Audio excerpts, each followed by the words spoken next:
Hi, thanks for tuning in. Today I would like to read to you a story that I wrote over the summer. This is a story about homelessness in Seattle, a subject I'm way too familiar with, having lived downtown. And it's also about Instagram, especially the videos that kind of zero in on the homelessness, either for better or for worse. The day I wrote this actually was one of the wildest, most tragic days of my life. Something happened in the middle of writing it, and then I kept writing. But that is a subject for another day. Today, we're just going to read the story. This is all about an Instagrammer named Amber, who she sets out to shoot a series of videos downtown to buy signs from the homeless, the cardboard signs. She thinks of it as kind of a street literature, the different messages on the signs, and she pays them $1,000 each, gets the picture, gets the hug, gets the video, and then she moves on. But then she encounters someone. Changes everything. So this is Scary Gary. 1. Amber Russell carried 4 envelopes in her left pocket, 4 in her right. The first had already gone out that morning to a man on the I-5 Mercer on-ramp, on the shoulder just before the meter light. His sign had read, "Smile if you're not homeless." He'd smiled. Antonio filmed it with the iPad from across the street using the collapsible tripod. The man cried a little. Amber hugged him. She always hugged them. The comments like that. And they were a couple hours into the shoot, and the rhythm was familiar now. Spot a sign, assess the subject, approach with warmth, offer the trade, shoot the moment, get the hug. No deception, just performance. She told them she was filming, told them what it was for. No one said no. One man had asked if it was a trick. She said, "No, sir. It's a story." They moved by foot and bus, Capitol Hill to the waterfront, Broadway to Belltown. She wanted range, diversity, faces and phrases, not too much overlap. The third sign was held by a woman with sunburned cheeks and a limp, parked outside an urgent care clinic on Madison. It read, "Disabled and evicted. Please help me eat." She spoke softly and called Amber blessing. She cried harder than the first man, said the money would go toward insulin and a new phone charger. She let Amber hug her without hesitation. The fourth came from a younger guy downtown, white tank top, bike chain around his neck, fresh tattoos still glossy with ointment. He was pacing near a loading dock on 4th and blaring music from a speaker he couldn't silence. His sign said, "Kick me in the head for $5. He laughed when he offered the deal. "You want to pay $1,000 for this?" "Not the kick," she said, smiling, "the story." Antonio caught the wide angle, then a close-up as Amber handed over the envelope and posed beside him. The hug was brief but friendly. The fifth was down by the ferry terminal, an older black woman with silver braids and a worn shawl wrapped tight around her shoulders. Her cardboard was clean, centered in black marker was a quote. "While there is a lower class, I'm in it. While there is a criminal element, I'm of it. While there is a soul in prison, I am not free. E-Debs." Amber stared at the sign for a long time before making her approach. "Would you sell that?" The woman looked at her a moment. "What for?" "To help people understand. You want it for your wall or your channel?" "My channel," Amber admitted. The woman took the envelope, didn't cry. She wouldn't let Amber hug her. By the 6th sign, it had started to drizzle. They ducked under the covered entrance of the old Macy's building. Antonio wiped down the iPad lens with the hem of his hoodie. A young woman nearby was curled under a purple blanket, her sign poking out like a menu. It read, "Please help me stay off OnlyFans." Amber laughed quietly. The girl smiled back. "Is that really your sign?" "Worked better than the last one." They filmed beneath the eaves. The girl posed with the money. The blanket slipped off her shoulder in the wind. The 7th was near Westlake, one of the veterans. The 8th was just outside the Uwajimaya, a man with bloodshot eyes and a garbage bag tied around his waist. He smelled like campfire and feet. His sign said, "Homeless and hungry. Anything helps. God bless." Antonio hesitated to set up.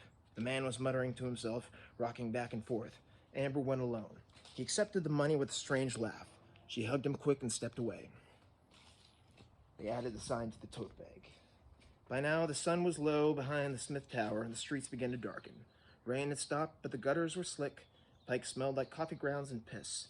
They turned the corner at first and headed toward the landmark where the guitar still hung above the chained doors of the old Hard Rock Cafe. Side note, I used to work there. I was both a dishwasher and a host. The host job was great, the dishwasher job was shit. Anyway, that hung above the chained doors of the old Hard Rock Cafe, and there he was, hunched under the entry arch like a monk in a broken chapel. He had a shredded blue jacket, a plaid blanket over his shoulders. His beard came down thick and yellowed at the tips. He looked like Hagrid fallen on hard times. His boots were unlaced and pointed outward, and in his hands, limp and low, he held a sign. Nothing written, nothing drawn, just blank. The cardboard was weathered, its edges soft. No tape, no string, no slogan. Amber stopped walking. Her breath caught. Antonia raised the iPad. Want me to roll? She didn't answer right away. She just looked at the sign, then nodded, slowly. Roll. 2. The man didn't look up when she approached. Didn't shift, didn't blink. Only the tips of his fingers curled slightly on the cardboard's edge, like he was bracing for a wind. Amber stepped close and crouched just out of reach. Her smile was camera-ready. Her voice was soft. Hi there, she said. My name's Amber. I'm filming a little project. I love your sign. Nothing, not a twitch. She glanced back at Antonio. He gave her a tight thumbs up and kept filming. The iPad rested on the tripod, humming with quiet focus. Amber tried again. I'm doing a video today. I've been buying signs from folks, paying them $1,000. It's a way of sharing stories, sharing hope. I'd love to buy yours. Still, he didn't speak. She reached into her coat pocket and pulled out the white envelope. It was crisp. She tapped it twice against her fingers. I just needed to say your first name, on camera. Just your first name and a little bit about what this sign means to you. At last he shifted. One large shoulder rose and dropped again like a shrub that had grown old. His head tilted sideways, just enough to make her doubt herself. Then he spoke. Voice low, deep as traffic in a tunnel. It don't mean anything. Amber blinked. I think that's what makes it beautiful. It's not for sale, he said. She blinked again. I'm offering $1,000. He didn't respond. His hands stayed right where they were. Fingers curled around the cardboard. Not tight, not loose. Are you sure, she asked, lowering the envelope toward his lap. No tricks, just no tax, just thanks for letting me tell your story. He lifted his eyes. They were dull gray, but not dead. Not crazy either. She had met crazy already today. The mutterers, the dancers, the ones who shouted at traffic. This wasn't that. This was worse. A kind of worn-out clarity. A philosopher's stare from the bottom of the well. No story to tell. Piss off, Mother Teresa. The sentence landed like a cold snap. Behind her, Antonio lowered the iPad slightly. Amber, she held up a finger. I didn't mean to offend, she said, voice still soft, practiced. I just think you could really help people by sharing what... No! She opened her mouth to press again. He met her eyes. There was a stillness in that now. Not aggression, not pity. Something like boredom. October 7th, 2028. That is the day you will die. Amber didn't speak. For a moment, she didn't move. The words had come out low, casual, like he was naming a bus route. She tried to swallow. What? He turned away again, slow as before, sat down, draped the blanket. Antonio stepped in beside her, voice hushed. Did he just... Amber didn't answer. Her hand clenched the envelope tight enough to bend the flap. The air around them felt suddenly stale, like something that had closed. Gary didn't look at them again. She took a step back, then another. Antonio followed without question, folding the tripod under his arm. When they reached the crosswalk at First and Pike, she glanced back one more time. He was still there, still seated, still blank. Just a homeless man with a blank sign, and a sentence she couldn't shake. 3. Amber didn't upload anything that night. She barely spoke. Antonio texted 3 times and called once. She ignored it all. By noon the next day, she was back out. No camera this time, no tripod, just a satchel, a spiral notebook, and the trembling thought that she needed to know more. She started 1 block north of the Hard Rock, near the brick planters outside a vape shop. A boy in a Seahawks hoodie with a tangled beard and a face like sunken leather was sitting cross-legged by a trash can. His hands were covered in healing scabs. A crushed bud ice was balanced beside his thigh. Amber crouched. Hey, can I ask you something? The man didn't look up. You got a smoke? I've got $20 and a question. That made him look. His eyes were bright blue and cracked at the edges. Name's Click, he said, as she handed him the bill. What's the ask? She described the man. Big, hunched, beard like wet wool, wrapped in a blanket, sign with nothing on it. Click gave a short laugh. Oh, you mean Scary Gary. Scary? Yeah, he's the one who tells people when they're going to die. Amber froze. He grinned, exposing a chipped front tooth. Says it's like reading your meter. I seen him tell this tourist guy from Canada that it broke in 2067. Then the guy gave him $5 and asked if he'd be rich too. Gary just shrugged. Click swigged the last of his beer. Doesn't talk much otherwise, but yeah, Scary Gary. She went block by block, the stories stacked up like flyers in a gutter. A woman near Westlake said she once heard him scream, "I see maggots," at a Tesla driver who honked at him. A man in a wheelchair near the monorail called Gary a grim reaper in flannel. Another claimed he was a Marine, though no one could say for sure. Some said he'd been around for years. Some said he'd just shown up last winter. Nobody agreed on much except for the sign. Everyone remembered the sign. 4. The woman was sitting on a curb by a boarded-up pub placed on 3rd. A wool coat over a pink pajama set, 60 maybe, hair matted in the back but brushed in the front. Her sign read, "Just lost everything." Amber gave her $20 and a paper cup of hot coffee from a kiosk card. She didn't ask a question, just sat. The woman sipped the coffee with 2 hands, warming them. "You the one asking about Gary?" Amber blinked. "You know him?" The woman nodded. "It's not always mean, he just doesn't like to talk." "I didn't mean to upset him," Amber said. "Don't worry about it. Gary's been through things most of us have, but he's trying to be something down here, something we don't got much of anymore." The woman pointed down the block. "That's Bugs." Amber followed the line of her finger. A hunched man at the edge of the alley, pacing a tight circle by a metal trash can. Stringy hair, jeans cinched about the rope, sneakers that had long since failed their purpose. "He gives Gary $1 every day," the woman said, "just to hear it again." "What does he hear?" "The date." "Why?" She shrugged. "Who knows?" 5. Amber approached slowly, her notebook hidden, her hands visible. "Hi, are you Bugs?" The man didn't look. He kept pacing. There was a bent nail in his hand. "Don't change the shape," he whispered. "It's all about the shape. The day won't come if the shape changes." Amber didn't understand. "I'm not here to hurt you. I wanted to ask about Gary." He snapped toward her. His eyes were blue and wet and wild. "He said Easter Day, 2099. I asked again and he said the same words, same tone." He clutched the nail to his chest. "If I stop the loop, if I sleep facing the wrong way, if someone breaks the pattern," he pointed at her, finger trembling, "you could ruin everything. You don't know what you're doing. You could be affecting the timeline." Amber flinched. "Get back," he screamed. "You don't know. He told me. I have to make it." She stepped away. "Get away!" The woman for the fuck curb came running again, arms out, cooing like a mother bird.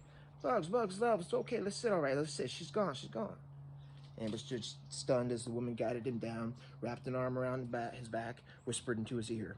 He was crying into her coat. 6. Amber lay in bed that night with the lights off. A cup of tea went cold on her desk. She hadn't opened her phone in hours, not even to post. It was the first time she hadn't posted something daily since senior year of high school. She turned her head, looked at the blank corner of her bedroom wall, white, empty, just like his sign. He was just a man with a prompt. And yet she could still hear it. October 7th, 2028. Not shouted, not whispered, just said, as if it had always been true.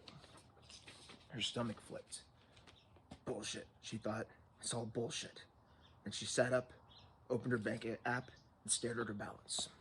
7. The wind cut sharp through downtown, rattling the trees along Pine. A delivery truck idled by the Target load zone across the street. An ambulance wailed somewhere toward First Hill, Dopplering past like a blade. Amber found him in the same place as before. Gary sat like a statue at the base of the Hard Rock Cafe's chained double doors. The giant guitar above him had lost its neon. A single plastic bag turned slow cartwheels near the curb. His beard was slightly fuller. His boots were the same. He held the sign loosely in both hands, resting it on his thighs like a lab tray. Still blank, still perfectly blank. Amber stepped into the shadows of the entrance. Her breath came in tight little clouds. "I wanted to talk again," she said. Gary didn't move. She took a few steps closer, lowered her voice. "I'm not here to mock you or harass you. I'm not filming this. I just want to talk." Still, nothing. Just the blank sign and the downward gaze. "I've been working on something," she said. "A project, a series. It's meant to highlight stories like yours. I buy the signs and tell the story behind them. I think I could help people understand. Maybe even help people in the videos." Still, nothing. She looked down at the sidewalk, then back at him. "I would like you to sell me your sign." He blinked slowly. "I'll give you $10,000 for it." That got his attention. He looked at her, not startled, just mildly interested, like someone waking from a nap. "That's a lot of money," he said.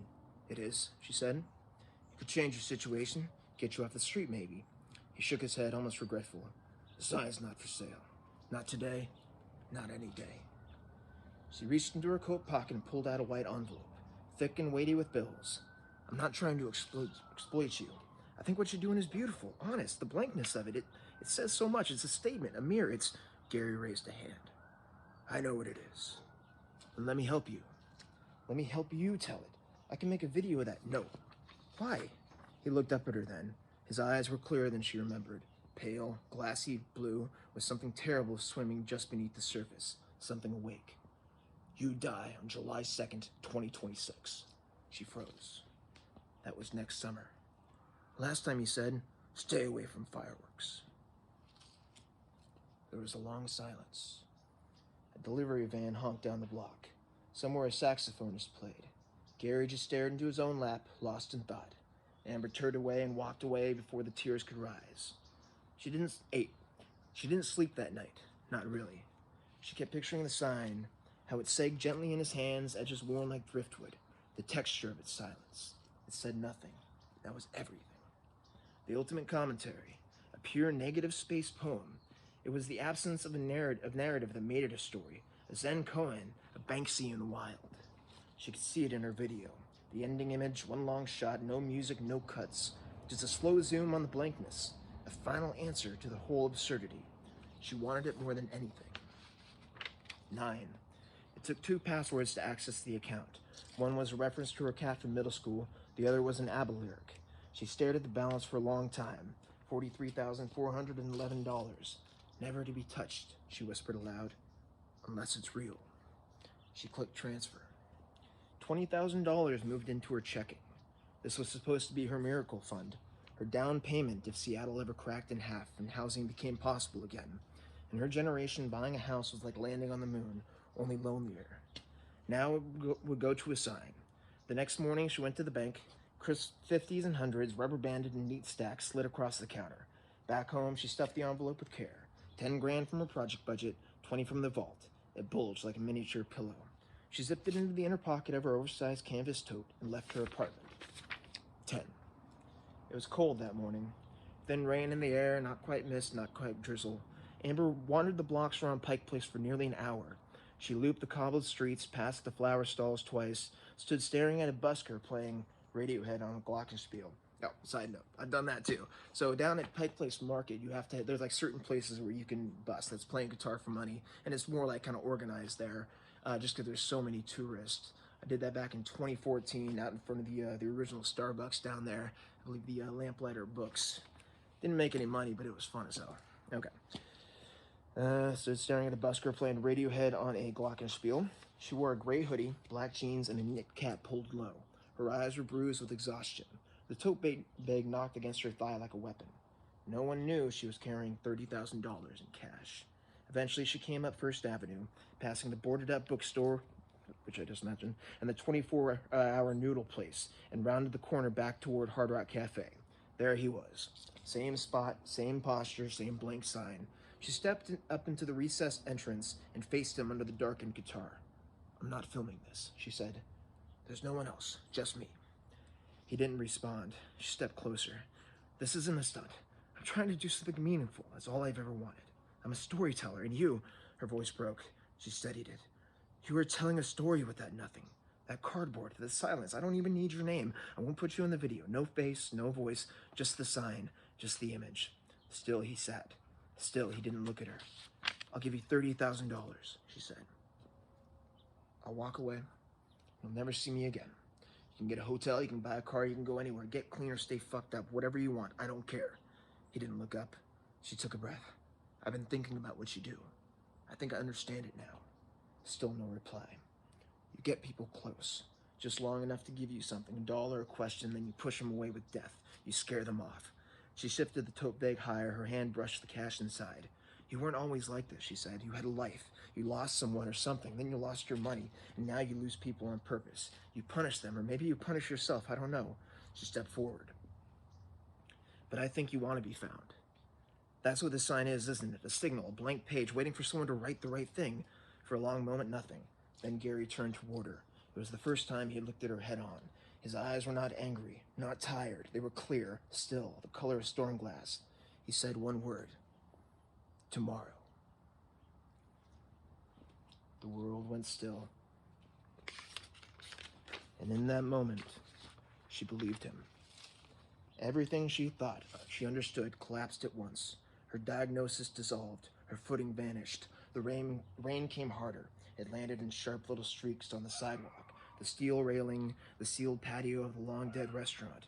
Amber backed away, one hand over her mouth. She turned, walked fast, crossed the street against traffic. The wind whipped her hoodie back as she disappeared down the hill of 2nd Avenue. Gary returned his eyes to the blankness. 11. The cafe was narrow and dim, with plants in every window, and a chalkboard sign that read, Vega's Bodega. Amber arrived 10 minutes late, still damp from the morning walk. Her hoodie clung to her arms like a second skin. She clocked in with a thumbprint and a smile that didn't reach her eyes. Vega gave her a look. You good? She asked. Amber nodded. Totally. She wasn't. Her eyes were shot red, lids heavy, a streak of dried toothpaste on her sleeve. She hadn't slept since yesterday. The first customer ordered a double tall oat milk latte, no foam. Amber made a cappuccino with whole milk. The woman complained. The second customer was more specific. Quad shot iced mocha, almond milk, 2 pumps, light whip. She spilled it. The entire drink. First on the counter, then on her own shirt. The brown spread like ink across her chest. Shit, she muttered. She grabbed her egg and tried blotting the front, but it only smeared it further. The customer looked on with mild horror, then gave a tight smile and stepped aside. Vega raised her voice from the sink. Go clean up, I got this one. Amber nodded, mumbled something that might have been thanks, and ducked into the back room. She pulled off the ruined shirt and stood in her undershirt at the utility sink. She ran cold water over the stain and watched it swirl darkly down the drain. She turned and looked at herself in the little square mirror by the microwave. Her skin looked pale under the fluorescent light. Her eyes were sunken. She looked like someone trying to play a composed human being. She thought, what if he's right? She pressed her palms to the sink, breathing slowly. Then, without looking at her reflection again, she pulled her hoodie back on and went out to face the line. 12. The rain had stopped, but the pavement still glistened. The soft wind moved through the trees on the hill above, carrying the scent of wet brick and bakery exhaust. Somewhere a trash bin rattled. Amber was walking home from Vegas, hoodie up, hands deep in the front pocket. She crossed 1st Avenue and turned toward Blanchard, then down a side street she knew would bring her to her building. She didn't see him until they were nearly upon each other. Scary Gary, walking the opposite way, same sidewalk, a familiar silhouette, hunched, immense, wrapped in his torn blue coat, the same wool blanket that clung to his shoulders like a shroud. He wasn't looking for her. His head was down. He walked slow, deliberate, dragging one foot a little more than the other. His boots whispered on the wet concrete. She saw him, and that was enough. Then he looked up and saw her. Her chest clenched. She turned at once and crossed the street mid-block. Car hawk, she didn't look. She cut through 2 metal posts and into an alley behind a shuttered tie place and a beige cinder block storage unit. The alley was narrow, L-shaped, half-lit by a single sodium bulb mounted above a crooked utility box. Steam curled from the sewer grate.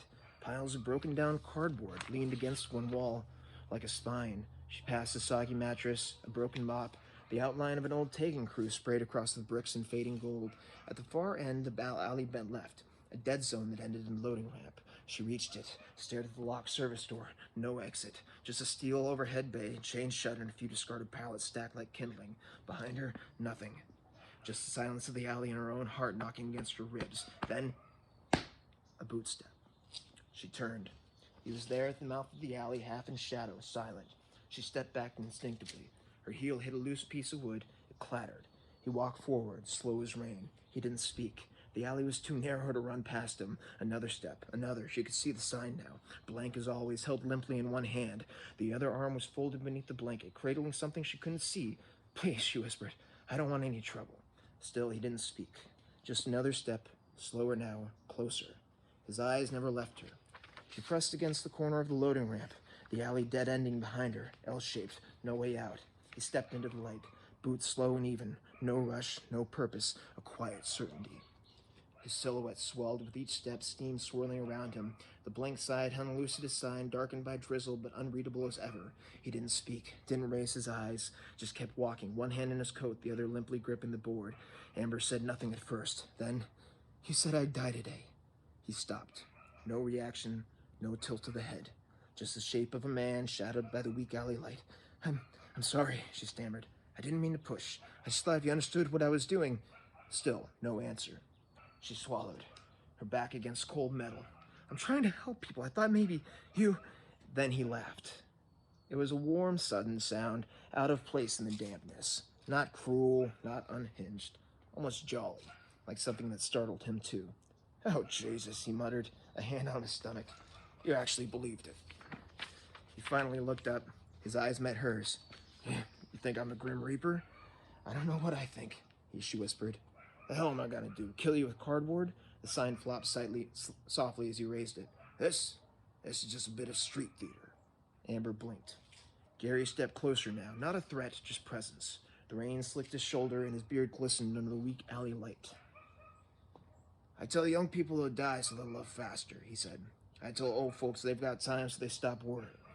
His voice was the same, rough, but something had changed in the cadence. Still clipped, still crusty, but ordered now, intentional, like gears clicking into place.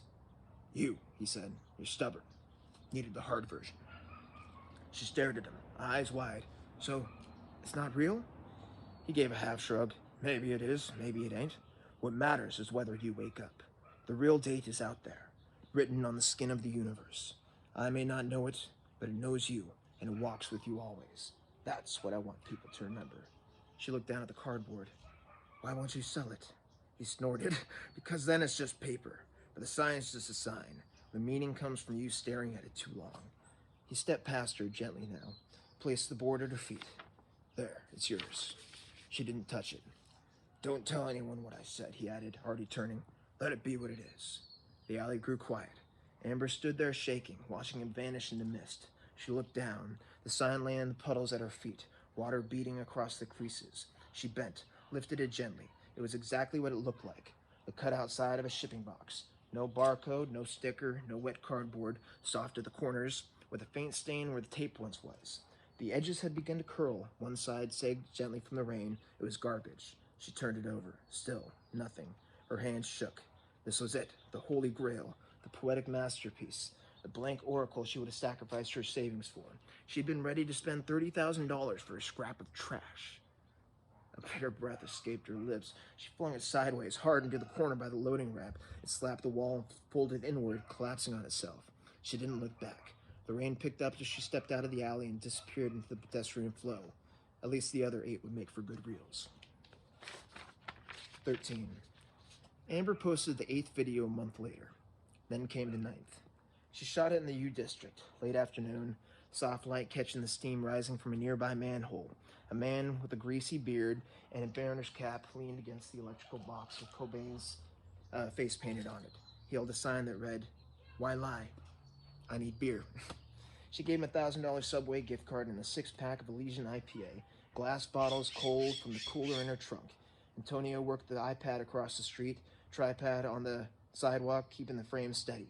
Amber sat on the curb beside him and cracked 2 beers. The man chuckled, then cheered. Foam hissed from up the neck. She raised her bottle. Her smile was tired but genuine. Live like you'll die tomorrow. Learn like you'll live forever. They clinked glasses, and the screen cut to black.